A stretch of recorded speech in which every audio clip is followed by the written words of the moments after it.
In the middle of tremendous darkness and personal tragedy, false lights are trying to guide us, and they can bring shipwreck. We must be focused on God's pathways and His light in the storms of life. Christ is the light of navigation.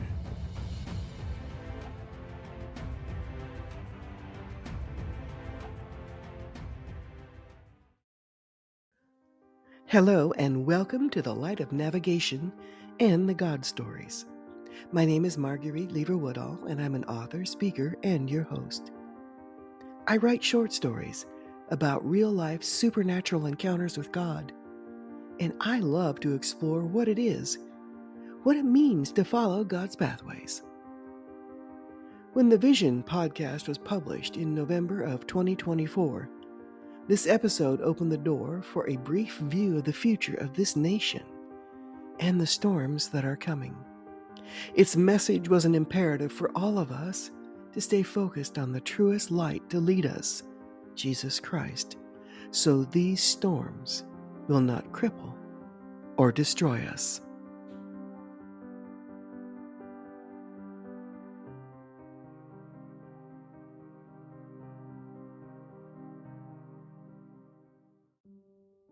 It was October 2nd, 2016, and the drive to church on this particular morning was very different. As I drove down the highway, a panoramic scene suddenly began to unfold before me. It was a vision. At the same time, a narrative began from the Lord as I looked at what He was revealing. I saw a tall, majestic, red and white striped lighthouse. Its light was beaming brightly. It sat anchored on a large rock formation just offshore from a main shoreline or beach. There was a fierce storm, and waves were breaking against the lighthouse heavily. It was getting very dark. I heard the Lord speaking about the light of navigation, that Christ is the only true light of navigation in this life that we live.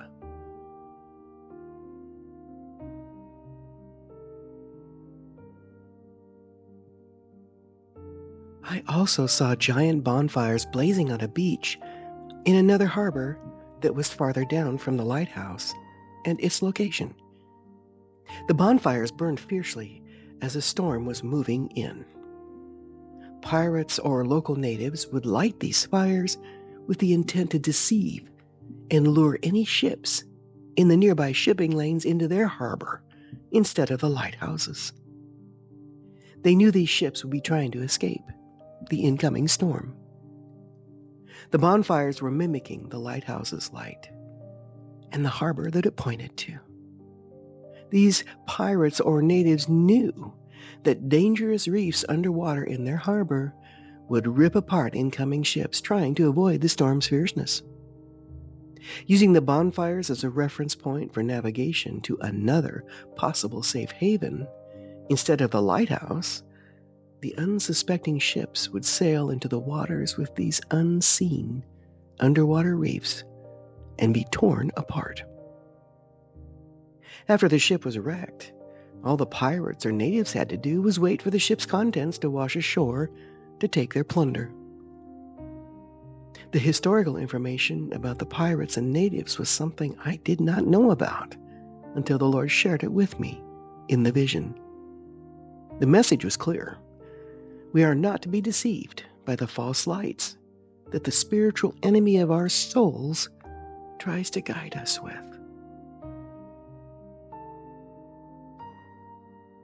We all experience shipwrecks in life. They happen for many reasons. Some occur because we thought we had followed the Lord's direction, only to realize later that it was not Him guiding us. At the same time, other shipwrecks occur when life's tragedy strikes suddenly, and we can be at a loss as to what direction to take afterward in our journey.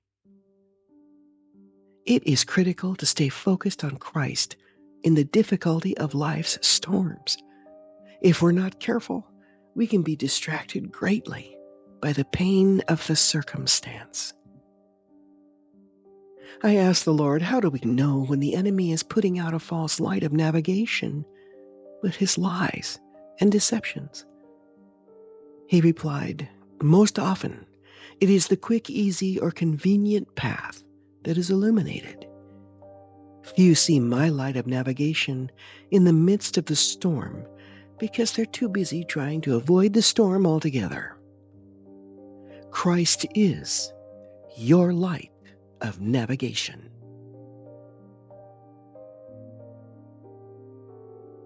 I knew it was important to share this vision with my fellow church members during the service that day, and I was given permission to do so just before our worship began. My son Randall died that day. It had happened at the same time as I shared the message of the vision. The message from the Lord wasn't just for them, but also for me.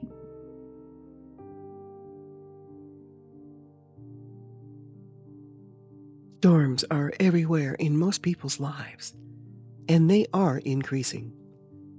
We can also see them occurring in others' lives worldwide as well. They can bring unprecedented destruction on a personal and community level. The time is now at hand, and the only way to get through the multiplicity of these fierce storms is to keep our focus on Christ. On the day of my son's funeral, and at the attending pastor's insistence, I was led to a large side room in the funeral home itself. This pastor was a kind and good man and knew several of my family's friends. As a pastor, he had emphasized the importance of praying with us before the service started that day. I hadn't spent much time with him because of pressing preparations that week. He knew nothing about me or my story, and I hadn't shared with him about the vision that I'd experienced the day my son passed. The funeral home was much larger than most others I've seen over the years as a florist. It was large and very spacious. There were many rooms for visitations and meetings. I'd seen none of them, and I didn't need to. Most of the time I kept at the funeral home's entryway, the main office, or the chapel that week.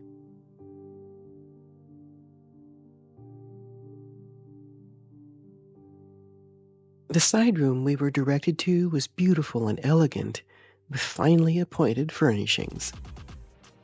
The pastor faced me with my sister by my side and several of my son's friends, who were chosen as pallbearers. Before beginning any prayer, he suddenly stepped towards me with a strength of purpose and looked at me intently and spoke with what I recognized immediately as a word from the Lord. His commanding and power-filled verbal declaration stunned me and took me aback. He proclaimed with authority, "Marguerite, know this. In the midst of this storm in your life, always remember that Christ is your lighthouse." As he spoke, he lifted his arm and with his hand pointed across the room to an end table by a large sofa. I turned and looked at what he was pointing to. There it was, a ceramic lampstand that was a large red and white striped lighthouse, and it was illuminating the entire room.